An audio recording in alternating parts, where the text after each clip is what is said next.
Wow, what China just did yesterday is historic and changes everything. And the White House was even asked about it, and they just kind of blew it off. We're not really worried about it. But they are worried about it, and they are watching it very closely because this changes everything. Watch. Xi Jinping made history today.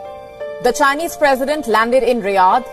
A red carpet awaited him. A historic Arab-China summit is to take place. And as the cameras of the world zoomed into Saudi Arabia, it was the United States that was watching most closely. With worry, with fear, America was watching its oil diplomacy fall apart. So, wow, it is happening. More on that major piece of news in a second, but first, another major blow to the US dollar yesterday. Overnight, we learned that the BRICS nations are now expanding. Yes, Egypt has officially joined the BRICS Development Bank. So let's be clear what's happening right in front of our faces. The BRICS nations of Brazil, Russia, India, China, and South Africa are building their own reserve currency built on gold and other commodities like uranium, graphite, copper. The United States dollar is built on debt and the nothing, just like the never-ending story. What is the nothing? It's the emptiness that's left. What is the nothing? Well, Atreyu, the nothing is a failure of Western hegemony, which is built on a house of cards. And now Egypt is applying for full membership in the BRICS alliance, but they're joining the bank piece of this first. And also Turkey, Saudi Arabia, they're both applying for BRICS membership as well, away from the US dollar as a reserve currency.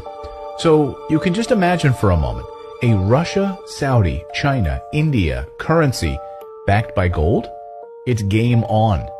Now, BRICS is working to develop its own financial infrastructure, including a joint payment network, with some member states having already switched to trade in local currencies in order to reduce dependence on the US dollar and the euro. The 5 BRICS economies currently account for more than 40% of the world's population and nearly a quarter of global GDP. So, guys, it's happening. And then you want to layer in Saudi Arabia and Turkey and Egypt. Again, this house of cards is falling. So this BRICS news is a huge piece of the story. So why is Saudi Arabia turning its back on the United States? Well, it can be traced back to one event, one big event, the start of the war in Ukraine. OPEC Plus and Saudi Arabia specifically warned the United States not to impose sanctions on Russia. They didn't listen. Europe didn't listen. Instead, they pig-headedly did the opposite, and we thought our relationship with Saudi Arabia would continue unabated. We'll just continue to buy your oil, send you weapons, and everything will be okay. Nope, not even close. In fact, this is a failure of the Biden administration of the highest order, and it will hurt America's ability to secure low-cost oil. Period. And John Kirby was asked about it, and he said, the Saudis love us. We'll go. We've got nothing to worry about. Clearly, we're better partners than they are. Forget those Chinese and those Russian partners. Who cares? So they're living in a fantasy world at the White House. So let's unpack why this is a game changer for the U.S. power dynamic. Now, President Xi Jinping never leaves his country. He's kind of like me, never leaving my house. He only leaves when he's making big deals to weaken the United States and strengthen China, meeting with Putin to create a new BRICS currency and leave behind the US dollar, or flying to Kazakhstan, which he did. In September, President Xi flew to Kazakhstan to secure a huge oil guarantee for lower-cost petroleum for China, and also refined copper for making electronics.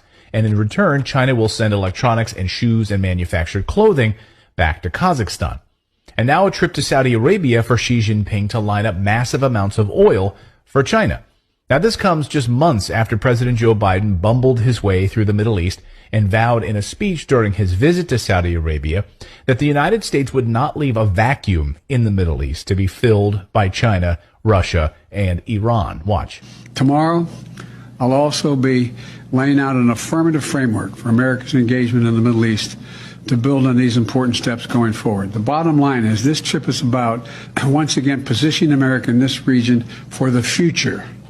We are not going to leave a vacuum in the Middle East for Russia or China to fill, and we're getting results. Saudi Arabia has traditionally been one of the U.S. closest partners in the region and relies heavily on American military aid. But now, of course, that's changing right before our eyes. The Saudis even launched jets and chemtrailed the skies with the colors of the Chinese flag. They didn't do that for the United States. The Saudis love chemtrails and cloud seeding. What better way to welcome China than with a little rain from our cloud seeding program? So we've seen the Kingdom of Saudi Arabia give the middle finger to the United States over the past few weeks and openly build closer ties with China, its largest trading partner, and with Russia, and with whom it leads the OPEC Plus grouping. Want to know just how bad it is? We've covered this more deeply in our show. I'll put a card here up on the screen up here for you guys to watch, where we actually went deeper into the Saudi Crown Prince story, ordering the execution of Washington Post reporter Jamal Khashoggi. And President Biden said during the campaign that he would treat Saudi Arabia like a pariah for this killing. We were not going to, in fact, sell more weapons to them. We were going to, in fact, make them pay the price and make them, in fact, the pariah that they are. Well, of course, that didn't happen. Instead, he flew to the Saudi kingdom, gave a fist bump to the prince, and just this week had a judge throw out the case against the prince. So he orders the killing of a journalist, an American journalist, and President Biden steps in and throws it away. So let's get this right. A U.S. journalist targeted for execution by the Saudi government. Biden said he would hold him accountable. Then he has the case thrown out, and the very same day, the Saudis sign a giant oil deal with the Chinese, therefore pushing the United States out of the way. I mean, this is a failure of the highest order for the Biden administration and also for justice. So what did China secure in this partnership with Saudi Arabia?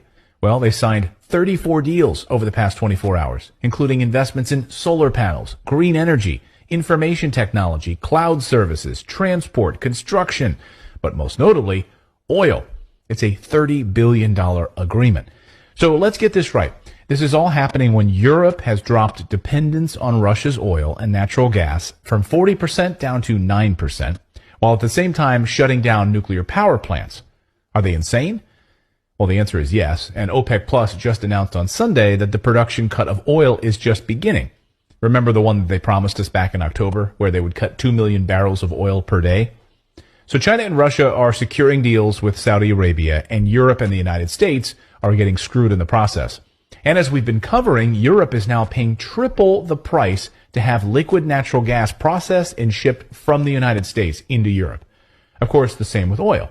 So instead of a freaking pipeline coming directly from Russia, they instead blew it up, natural gas pipeline, and they're going to be putting oil and natural gas on ships and sending it across the ocean, because that makes a lot of sense. And worse, of course, Europe is now restarting its dirty coal-powered plants because it's shut down nuclear plants. They're doing this in UK and Germany, and as our friend Ralph Schulhammer points out, this is pure madness. And the other point is, if you look at Germany at the moment, I mean, this is, if it wouldn't be so sad, it would be hilarious. Currently, while we are talking, Germany's electricity production is one of the dirtiest in the world. It's dirtier than India, it's dirtier than South Africa. They're like number 170 out of 177 nations when it comes to CO2 emissions per kilowatt hour produced. Because there is not a lot of wind and not a lot of sun at the moment. So where do they get electricity from? They get it from burning coal and they get it from burning gas, which is, of course, significantly more CO2 intensive. And they still insist on saying, no, we're going to close down nuclear. It makes no difference. And Putin could deal the death blow to Europe if he stops sending uranium. The U.S. produces no uranium right now, zero. And Europe is starting to see how important nuclear power is, but if Putin shuts down their supply of uranium, then we're truly in the dark ages. But the precious minerals piece of this story is just as important because many of the minerals needed for nuclear energy come from China and Russia.